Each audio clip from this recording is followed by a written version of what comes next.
Another topic of discussion at this year's SHEQ-seminaar hosted by Agbiz Grain in Pretoria, injury on duty was discussed. Also quite a controversial subject. Beth Pretorius joining me now. Beth, yes, one of the starting arguments was the fact that medical practitioners do not want to treat workers that have gone through an injury. Why would that be?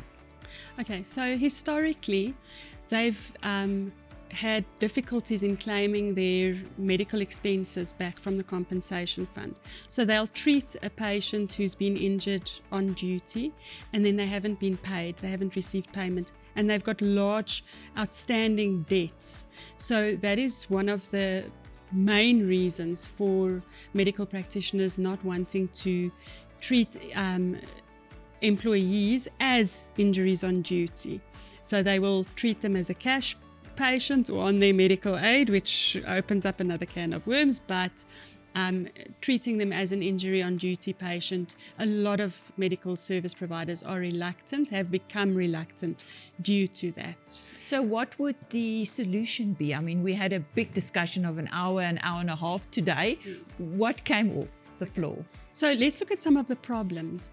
One of the biggest problems is the reporting of the injury on duty. The employers are either uneducated or else they don't have access to the system to report the injury on duty timeously and to report it in the correct manner. So there's a lot of training necessary with the employers to report the injury correctly and timeously, and then the medical practitioners themselves don't comply always to the requirements. So there's certain tariff codes that need to be claimed, and the tariffs themselves as well are gazetted annually. There's medical reports that need to be completed correctly, and so it's a lot of admin for the medical practitioner to do and then upload onto the CompEasy system. And so there's a lot of areas where there's lacking. However, at this stage, if those requirements are all met, we are seeing that payments are being made on the newer claims. The historic claims are a problem. And to get those medical practitioners to go back and to have a look at what's lacking for them to receive payment, we have done it and we can do it. Obviously you need to look at prescription as well, which is 3 years, but so to rectify it, I think that a lot of the medical practitioners are going to have to write off a lot of debt as bad debt, and if it was a few years ago, they actually could claim those historic accounts. The compensation fund especially was very lenient in getting those claims paid, but you needed to meet all of the requirements. So I think the main problem is, and the biggest solution actually, the main solution is registering the claim correctly and getting all of your documentation and requirements in order. Another topic was the fact that employers have fake claims. And is that a general thing? So I haven't had a lot to do with fake claims. I haven't experienced it often. I haven't experienced it on a regular basis. There have been 2 or 3 incidences that I know of, and my advice always is err on the safe side. While that employee has reported an injury, you need to actually make sure that they get their medical treatment.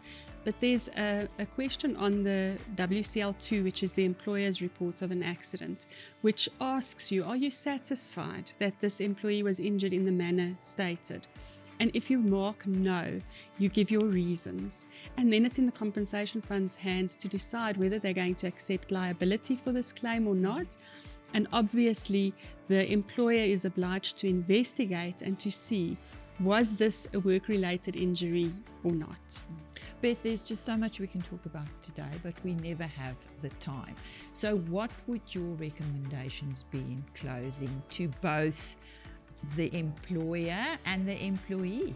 Okay, so to the employer, first of all, there's certain things that need to be in place before an employee is injured on duty. You've got to be registered on the CompEasy system, because you've got to be able to register that employee's claim. You've got to be able to register the injury online, and you've got to do it within 7 days of the injury occurring. To register on the CompEasy system takes a long time sometimes. It can be a few days, but it can be weeks or months, depending. So number one, make sure that you're prepared beforehand. Have training and know what you need to do the instant that an employee is injured on duty.